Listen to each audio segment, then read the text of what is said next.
Welcome to episode 2 of Stucky's Travels. This is the second part of Costa Rica. So, if you want to hear about San Jose or our travels to get us to Jaco Beach, you'll have to watch episode 1. But we're going to continue with part 2. Okay. So we finished off on this screen last time and we talked a little bit about the casada. One thing to point out about the casada is everywhere we went, every different place that offered casada, it was a different variety of beans or vegetables. The meats were always about 5 or 6 different choices, but there was always a wide variety of everything. So, just some pictures of Jaco Beach, really beautiful Pacific Ocean. Um, Cold water, even though tropical climate, the Pacific is colder than the Atlantic side. So, Miles was brave enough to hop in though. It wasn't that cold. So next we made our way towards Mount Verde Cloud Forest. This is another good reason why not to have a rental car. I think it was something like 27 kilometers of gravel. And when they say gravel, it was a generous term. It should have been more like stones because there could be pieces that were like 6 to 8 inches in diameter, and you would hit it with your car, and even a bus got a flat tire in front of us. And even we got a flat tire on the way up, but it didn't leak out until we got out of the rainforest. Luckily, we found somebody to patch it up right before they closed down. So here's just a few of the things that we saw in the cloud forest. A lot of different types of hummingbirds, bigger than the hummingbirds we have here in Indiana. There were ones that were mostly black, and then the ones that were green and purple like we have here, but really large size, and you can kind of see in the bottom left corner with that. And you can see the large caterpillar, the bright colors, and a lot of times those bright colors usually mean they're poisonous when they don't blend in or toxic to birds. And so a lot of times these millipedes actually and centipedes aren't eaten when they're brightly colored because most things know that they're probably toxic.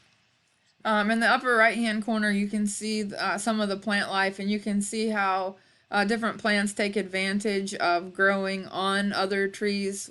Some of them are probably symbiotic relationships that are beneficial to both, whereas some are probably would be considered parasitism. But a lot of competition for light, so the plants grow up on the trees to help them with that.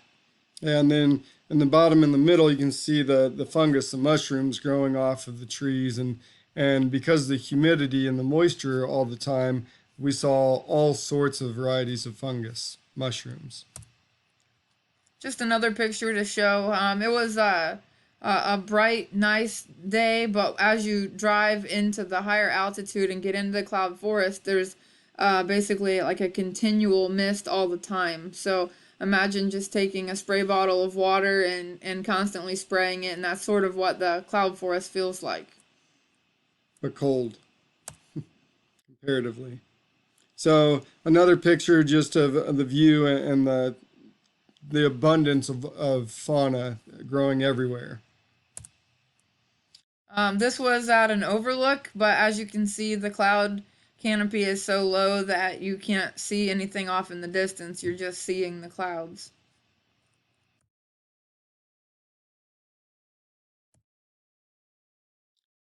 There were some hanging bridges so that you could be at the top of the canopy. It was a different view than being at the bottom, and so you could be looking at the trees from the top, looking for wildlife, seeing if you could see any monkeys or sloths.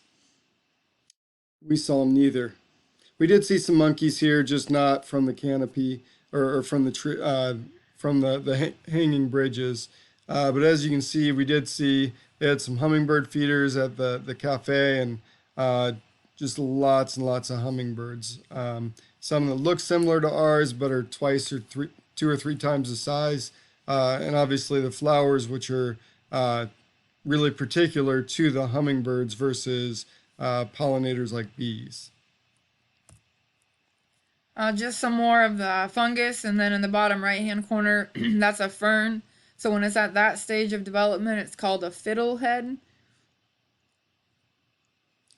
and you can see the vines growing down from the trees, and even some of those are even trees that are surrounding. They have these strangler figs, which the monkeys eat the figs, poop out the seeds at the top of other trees, and those figs actually grow around the tree that's that it's on and end up killing the tree on the inside. And so the inside of this, the strangler fig ends up being hollow because the trees died from the inside out. Just more pictures of the hummingbirds, just some of the diversity of different types of trees, and then just so many different other types of birds, like in the bottom left corner. We did not have a guide in this park. A lot of people did. The guides were really, really good about pointing out really small birds and trees, but we did okay on finding birds on our own. Just a couple more pictures from the top of the cloud forest. Yep, for perspective. So we did a night tour at a different place, excuse me, Curry Concha, Something like that. something like that. It was a special reserve that did night tours quite a bit, and with this one we did have a guide. You can see the highlighted in the top middle or top left, however you want to see it, is the tarantula. Using UV light, they kind of glow. Scorpion. All right. This is so the upper right hand pictures, that was a tarantula that was in a hole, but on the left hand side that's a scorpion, like he said, with black lights. But we saw lots of other animals. We saw a really big, was it an armadillo, I think? But really hard to get pictures when it's super duper dark outside. The snake that was in the tree, the green vine snake, that was actually pretty high up in a tree. We took that picture through a spotting scope. Oftentimes once they get on a branch like that, they'll stay for a few days or more. And so the guides from the previous night had known that there was a snake in that tree, and that's how we were able to see it as well. And then the bird on the bottom left was actually sleeping in the tree, and they had shown up through some trees, and they found one just sleeping away. So we didn't keep the light on it for too long, but long enough for us to get a picture and leave it be. And then we've got the agouti that was kind of blurry in a previous park, down in the bottom middle.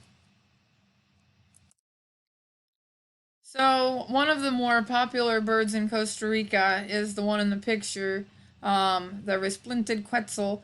So we saw everyone in the park running with these really gigantic telescoping cameras, and we were wondering what they were running to, but it was to try to see this bird. You can see that our picture is over on the left, and it didn't turn out as well as the professional photographers were able to do, but a really beautiful bird with a really super duper long tail. Right in the area of Mount Verde Cloud Forest is a little bakery, and these white-faced capuchin monkeys were just hanging out. They lived there. They were feeding them bananas for breakfast, and so as the humans were eating their breakfast, so were the monkeys, and it was a sort of a fun interaction. Reasonably priced for the experience that you get for going there. Just another waterfall. Is this yours? All right. More hummingbirds. Turkey on the top, or well, really in the middle, top and bottom. Wild turkey for Costa Rica, very different than our wild turkey. Yeah. Some sort of hornet-like thing with the nest up in the upper right-hand side, just to kind of show the diversity of the different types of things, or how things might look different in Costa Rica than they do here. But as you can see with the moth at the bottom, very similar to ours. So a lot of similarities, but some differences as well. All right. And then as we drove around Lake, We think Arenal. We're not great with our Spanish pronunciations. we're not. All right. And basically we went around this nice big lake. You can see the view that we were able to see. We were actually on the complete other side of the lake and had to drive way around, because the only other way around was hiking over mountains and volcanoes or taking the ferry across. But that was expensive. So we drove around. It wasn't that long of a drive, a couple hours, I think. We got to see some nice little towns along the way, and then we saw the coatis, and the coatis are related to raccoons. Is that right? And as you can see, they stand up on their hind legs sometimes. They were begging, and they come down, have basically migrated down from the mountains and the hillsides into the towns, and they basically beg, and they become a nuisance, almost like squirrels. So, So I mentioned before that there's four types of monkeys in Costa Rica. This was the second type that we saw. So we saw the white-faced capuchin monkey. These are the howler monkeys. You can hear them from quite a distance away. So the four left-hand pictures are howler monkey pictures, and then the picture on the right is the sloth. Really, really hard to spot the sloths when you didn't know what you were looking for. We wasted a lot of time on looking in every single tree to try to find them, but as it turns out, the sloths in Costa Rica are pretty much just in the Cecropia tree, which is the tree that you're seeing there in that picture, and they're predominantly found there. So once we knew to look in that type of tree, it narrowed down the search, and once we knew to look for a smaller ball of fur than we were expecting, that helped too. and then we took a hike to actually see the Reno volcano, and you can see that on the right side. And we saw quite a bit along the way. We saw a lot of toucans and Woodpeckers and yeah, all different sorts of things. You can see, so the black rock that you're seeing, that is igneous rock, and it is extrusive, meaning it came out of the volcano, so it hardened outside the volcano, meaning it cooled faster, so you're not going to see crystalline structure or anything like that. So extrusive igneous rock there. I don't remember when the last eruption was, but it is an active volcano. You can also see how over time species start to grow back and take over the landscape again, even after lava's been there.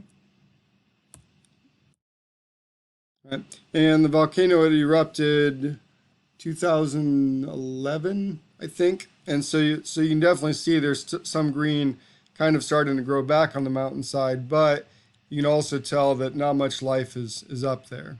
So, So while we were on the hike, the locals prepared their version of casada for us. As Miles said earlier, it was always a variation of vegetables, beans, rice, that sort of thing. And so nice meal. This was another example of being able to find a reasonably priced company. You could look online and find very, very expensive day trips, but we just walked around and found a local shop that was offering a full day, and they had us from morning until late at night, and it was a great trip. all right, just some more pictures. We kind of at the end of the trip ended at this resort and got to see these squirrel-like creatures on the top left, which kind of have a bright yellow band on them. The snake that was kind of wrapped up on this trail down to the waterfall, you can see on the right. You can actually see that there's a frog hanging out of the mouth of the snake.